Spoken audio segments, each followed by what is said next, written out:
Olá, tudo bem, meninas e meninos? Estamos aqui, né, para falarmos sobre essa de Queiroz, né? Vamos trabalhar aí a prosa realista. Só que antes de começar a falar do romance e da prosa, né, eu vou falar um pouco da vida e do envolvimento do Eça de Queiroz, né, no realismo e as particularidades sobre a obra. É um autor muito importante, muito cobrado aí Enem, vestibulares, então eu acho bastante significativo saber um pouquinho dele, né? Inclusive, quando você faz o levantamento aí nos vestibulares, você encontra questões, né, perguntando se ele participou da questão Coimbra, se ele participou do Cassino de Lisboa, né? Então é bem complicado. Então é importante, né, que façamos as coisas corretas, né? Vamos falar um pouquinho sobre o Eça de Queiroz. Eu vou compartilhar aí um slide, né, para ficar bem fácil aí e vocês terem contato com outras imagens, né, que é bem legal, né, dar um colorido na vida da gente aí. Bem, aí está, né, a introdução, essa de Queiroz, né, e vamos conhecer um pouquinho sobre ele. Bem, tem uma frase que ele gostava muito de falar, né, até é uma frase mensagem, né, que nós precisamos entender. Quando não se tem aquilo de que se gosta, é necessário gostar daquilo que se tem. É bem realista mesmo, né? É um conformado, né? Eu não gosto muito dessas realidades, mas sou de apoiá-lo, né? É onde ele nasceu em Póvoa do Varzim, era assim que ele se identificava, quando alguém perguntasse, onde você veio, né? Ele falava assim, sou de Póvoa do Varzim, né? Filho de José Maria, Teixeira de Queiroz e Carolina Augusta Pereira de Essa, natural de Viana do Castelo. Né? Então, o pai era um juiz respeitadíssimo, né? E a mãe, não. Né? Tanto que demorou para eles reconhecerem o menino, né? Demorado para se casar, porque foi um filho providencial, né? Ninguém estava querendo arrumar filho e acabar arrumando, né? Então, aí foi registrado posteriormente, né, quando ele foi para a escola, né? Então, olha lá. O seu nascimento indesejado obrigou que fosse registrado como filho de mãe incógnita. Seus pais só viriam a casar 4 anos depois. Cresceu sempre afastado dos pais. Então, aí eu quero fazer um comentário. Se você ler toda a obra do Eça de Queiroz, surpreendentemente, você vai ver que não tem mãe e nem pai. É tia, é vó, né? Isso aparece. Vamos começar, né, a falar delas, né? Na Cidade às Serras, por exemplo, que é um livro dele. Na Relíquia, né, na Relíquia, ele perde a mãe quando ele nasce. Né? Na Cidade às Serras, ele também não conhece, né? A mãe morre, ele ainda era muito pequeno. No Primo Basílio, eles não aparecem com as mães, né? A minha Luísa, ela tem a Dona Felicidade, que é uma senhora que veio, né, da amizade da família dela. O Jorge também não tem a mãe, são os amigos, né? No Crime do Padre Amaro, quem tem a mãe é a Amélia, mas o padre e o Amaro vão enganá-la, né? Então ela fica bem distante da Amélia. A Amélia morre muito distante dela. Bem, ele foi criado por uma ama, por parte do pai, né, claro, né, em Vila do Conde, e depois entregue aos avós paternos, que viviam perto do Aveiro, né, ela não conseguiu criar o menino, ela mandou o menino para a avó paterna. Tinha 10 anos, aí vai começar a estudar, né, bem 10 anos, já era para ele estar estudando, vai começar a estudar. Aí vai no Porto, e o pai de um amigo dele, né, chamado Ramalho Ortigão, estudavam juntos, né, é o diretor da escola. E esse Ramalho Ortigão, né, vai ajudar bastante o Essa e o pai dele também, né. 61, 65, ele matricula-se em Coimbra, na universidade, e vai se formar, né, advogado. 1865 não vai exercer muito, né? O Essa ele vai para a carreira diplomática, porque o pai do Ramalho Ortigão vai indicá-lo, né, e ele vai seguir. E ele é socialista, né? No primeiro lugar que ele vai servir, né, vai atuar como diplomata em Havana, em Cuba. né? Daí vem a justificativa de suas ideias socialistas, né? Socialista utópico, né? O defensor de Proudhon. Né? Bem, em Coimbra, na universidade, ele conhece Antero de Quental e o Teófilo Braga. Né? Não se envolve na questão Coimbrã, cuidado, que isso já caiu várias vezes aí em vestibular, né?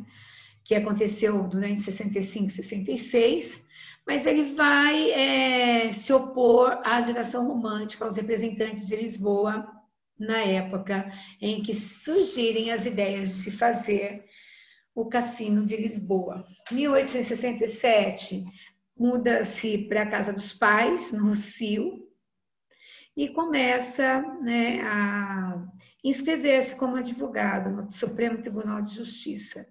Também começa a atuar como jornalista. Ele vai gostar muito, viu?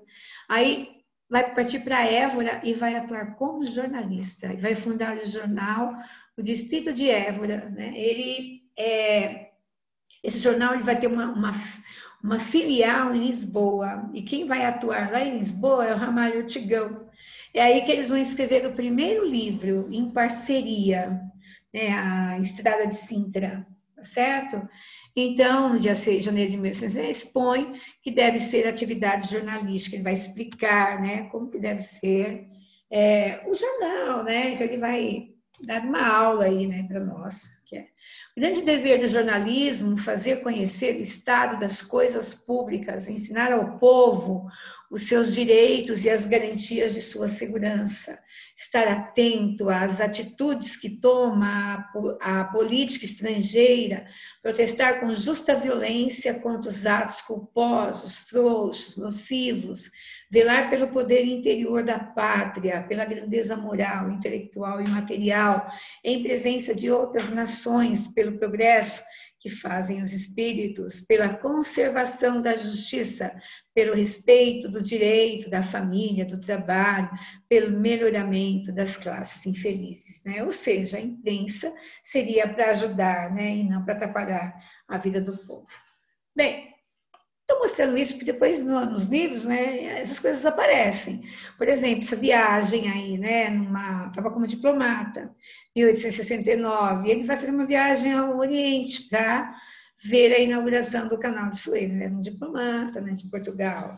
E essa viagem ela vai aparecer num livro chamado A Relíquia, né, vai aparecer num livro de contos, né, ele vai citar, tá? Então, ele tem essa mania, né, de pegar coisas da vida normal e citar nas obras. É bastante comum isso. Ele gosta de anotar o que vê, o que sente, né, guarda esse material e depois ele vai usar em função de suas obras. Então, tá aí, ó, a influência da visita de essa ao Oriente, destaque sobretudo em A Relíquia, o capítulo 3, né, do livro A Relíquia, e a correspondência de Fradique Mendes, né, que seria conto, né? E também tem o livro Os Maias, que aparece também essa viagem, e também o livro O Mandarim, que também aparece sobre o Oriente. Né? Então ele usa bastante. Em 71 vai começar a participação dele política, né? Também em jornais, no Diário de Notícias, que é um jornal muito importante de Portugal. Aí sim, os dois vão trabalhar juntos, né? Em agências diferentes. Ramalho Ortigão, folhetins, aí vai escrever o Mistério da Estrada de Sintra. Metade ele, metade o Oeste. Ele escreveu um capítulo e o outro escreveu outro capítulo. Eles publicavam isso em folhetins no jornal.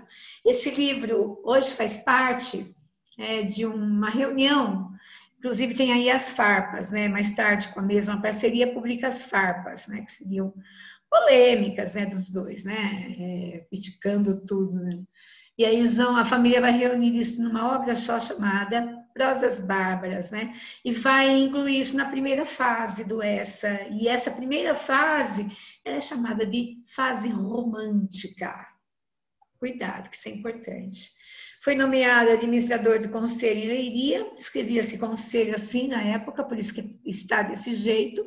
Inspirado pela vida dessa cidade, ele vai escrever um livro chamado O Crime do Padre Amaro, que, por coincidência, é o primeiro livro realista do Eça de Queiroz. Ele vai inaugurar a segunda fase, né, que é a fase realista, e fixar definitivamente o realismo em Portugal. Esse livro faz uma crítica ao celibato clerical. Depois, na aula do Crime do Padre Amaro, eu vou falar sobre isso, do Primo Basílio e dos maias, né? Não vou dar todas em detalhes, mas tem umas que eu gravo na íntegra e passo para vocês, tá? Bem, aí começa, né, a participação dele nas conferências do Cassino de Lisboa. Ele vai fazer a quarta conferência, chamada Nova Literatura do Realismo como Expressão de Arte. Vocês sabem que essa conferência só teve até a quinta, né, as outras foram impedidas, porque eles foram tidos como subversivos e fecharam. Daí ele sai de Leiria, volta para Lisboa, e ele vai ser colocado como cônsul, né, diplomata, em Havana, 1874. É transferido para Newcastle, 1876, e depois para Bristol, em 1878. Tudo como diplomata. Então, primeiro na Inglaterra, então sua estada em Inglaterra é muito produtiva.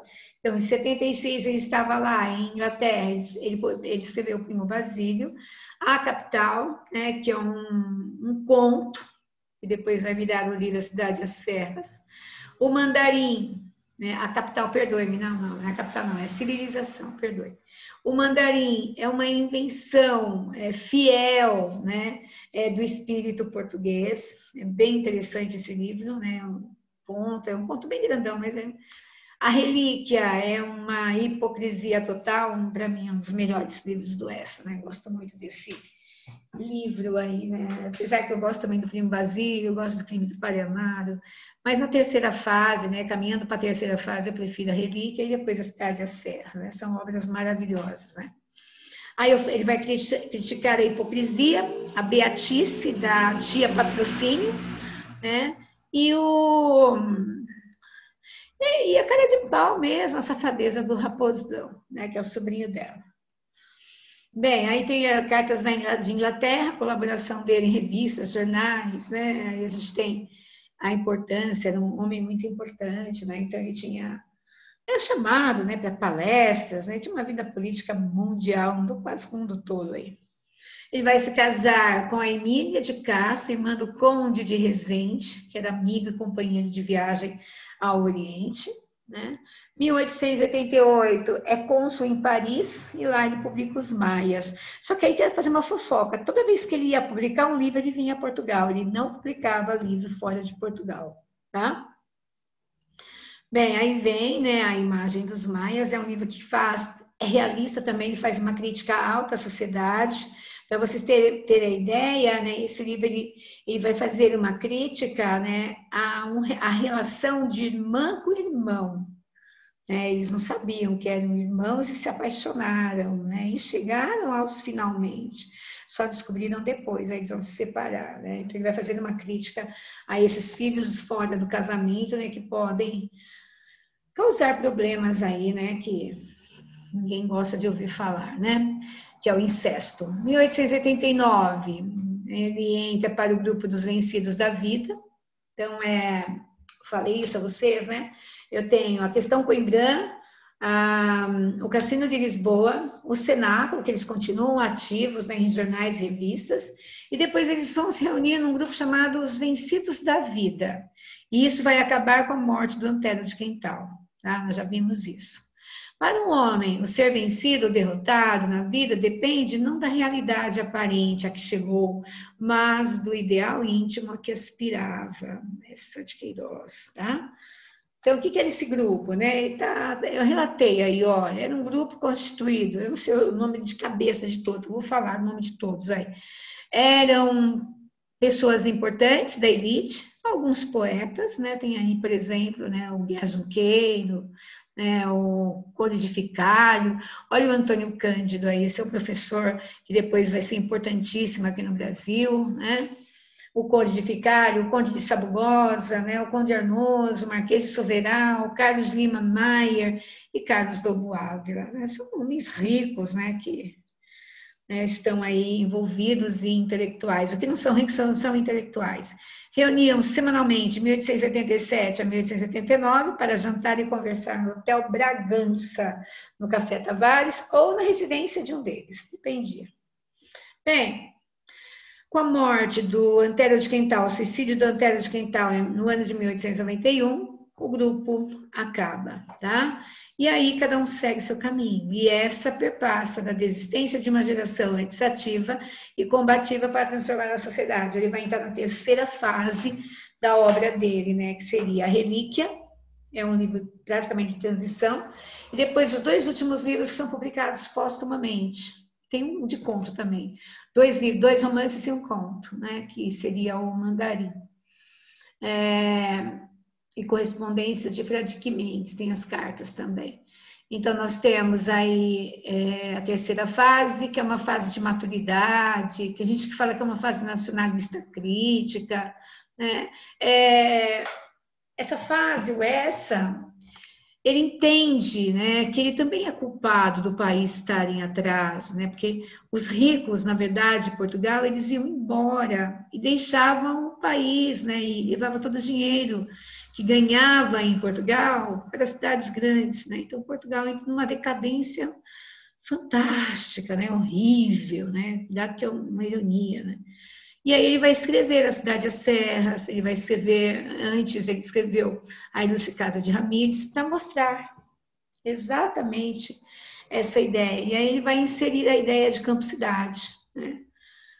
1889 a 92, dirige uma revista em Portugal, ele já está aposentado, né? E aí vem a correspondência de Frederic Mendes, ele revela todo o requinte, ironia, né, da obra. 1900 morre em New Yearly, em Paris, e aí vem uma caricatura do enterro dele, né, chocou muita gente. Tá? E póstumamente foi publicado A Ilustre Casa de Ramírez, em 1900, né, que é um livro muito interessante, né? Ele resgata desde a Idade Média até o século XIX, e A Cidade às Serras, uma alusão, começa na cidade, campo, depois ele vai fundir campo-cidade, e aí tem 2 personagens interessantes, né? Um é o narrador, que é o Zé Fernandes, ele mora na região que essa nasceu, né? E ele vai a Paris estudar, depois eu conto em detalhes, né, para vocês, e ele conhece o português não, né, o parisiense, Jacinto, só que a família do Jacinto era toda de Lisboa, né, então eles eram conhecidos de Lisboa e a fazenda que tinham, né, então ele vai fazendo uma referência a isso. Conhecer essa de Queiroz é muito simples, né? Na atualidade das obras, verifica-se ainda o recorte das personagens, ele tem muito humor, tem ironia, sarcasmo, né? E revela um olhar lúcido, né? Objetivo, arguto e crítico até de si mesmo, né? Em relação ao país e à sociedade portuguesa. Um dos maiores escritores da língua portuguesa. E aí, nós terminamos, né? Para falar daqui para frente das obras do autor. Então, eu tenho uma aula aí para falar do Primo Basílio e do Crime do Padre Amaro, e depois uma aula para eu escolher entre A Relíquia, A Cidade às Serras e A Ilustre Casa de Ramírez, né? Como A Relíquia está no vestibular, claro que eu vou gravar uma aula da Relíquia, né? Mas como eu gosto muito da Cidade às Serras, eu tenho uma aula gravada, eu vou disponibilizar também para vocês. Até, espero que vocês tenham aberto aí um espaço, né, para o grande escritor realista Eça de Queiroz, né? Vale muito a pena ler, né? Leiam A Relíquia, é um livro maravilhoso de ler, né? Você vai dar muita risada e ver a hipocrisia, né, da sociedade da época. Muito, muito interessante. Até.